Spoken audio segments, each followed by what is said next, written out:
Now बस ready. अब हमें अच्छे से अपनी पढ़ाई करनी है, किसी भी चीज़ का अपनी पढ़ाई पर कोई भी असर नहीं आने देना है, ठीक है। तो हमारा मैथ्स का जो पहला चैप्टर है वो है संबंध व फलन।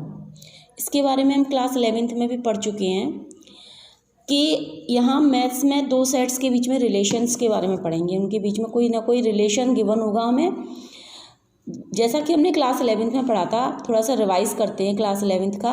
क्लास 11th में हमने एक टॉपिक लिया था कार्तीय गुणन, कार्टीजन प्रोडक्ट बोलते हैं जिसे इंग्लिश में। कार्तीय गुणन में यदि हमें दो सेट गिवन है, जैसे कि मैंने एग्जांपल लिया है सेट A = 1 2 3, B = 7 8 9, ओके। ये दो सेट ले लिए मैंने।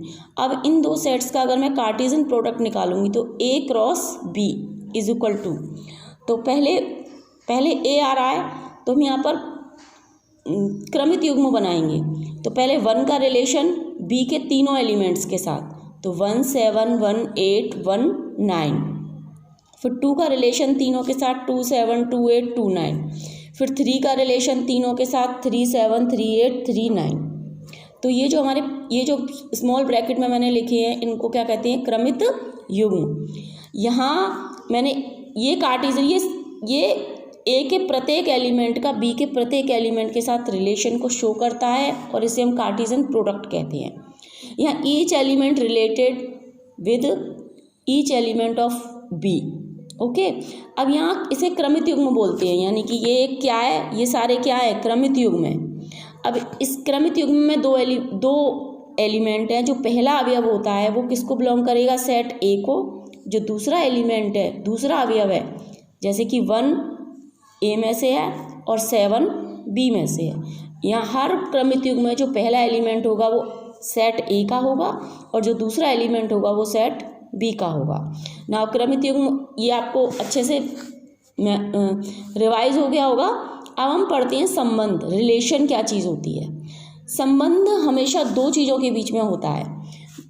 कभी भी किसी एक चीज़ में संबंध हो सकता है, नहीं हो सकता ना। संबंध के लिए दो चीज़ों का होना आवश्यक है। तो यहाँ भी हमें दो सेट गिवन होंगे या फिर एक ही सेट का खुद का उसी सेट के साथ भी निकालना हो सकता है।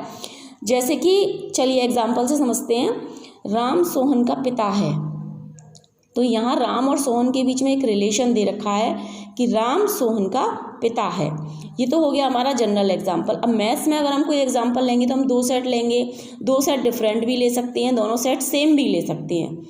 कि सेट ए का सेट ए के साथ भी रिलेशन निकाल सकते हैं और सेट ए का किसी दूसरे सेट के साथ भी निकाल सकते हैं।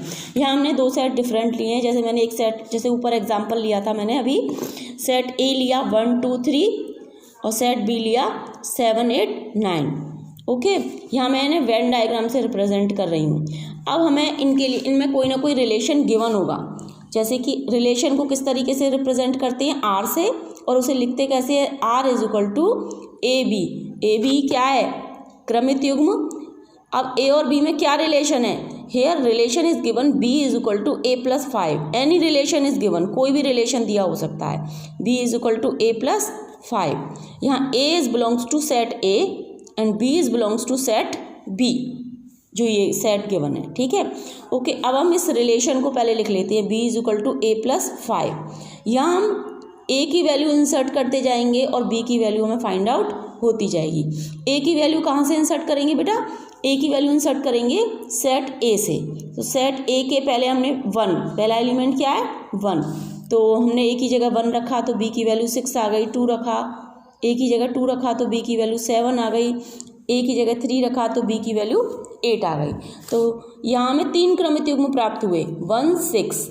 1 सेट ए का एलिमेंट है और 6 सेट बी में नहीं है, इसीलिए यह रिलेशन को फॉलो नहीं करता, क्योंकि ये हमारे सेट में ही नहीं है ये एलिमेंट दूसरा वाला, इसीलिए ये इस रिलेशन को बिलोंग नहीं करता।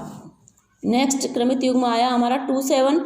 तो here 2 belongs to A and 7 belongs to B, तो ये हमारा रिलेशन को फॉलो करता है। इसी तरह 3 8 ये भी हमारा रिलेशन है। तो हम इसे रिप्रेजेंट करेंगे किस तरीके से, R = 2 7 3 8।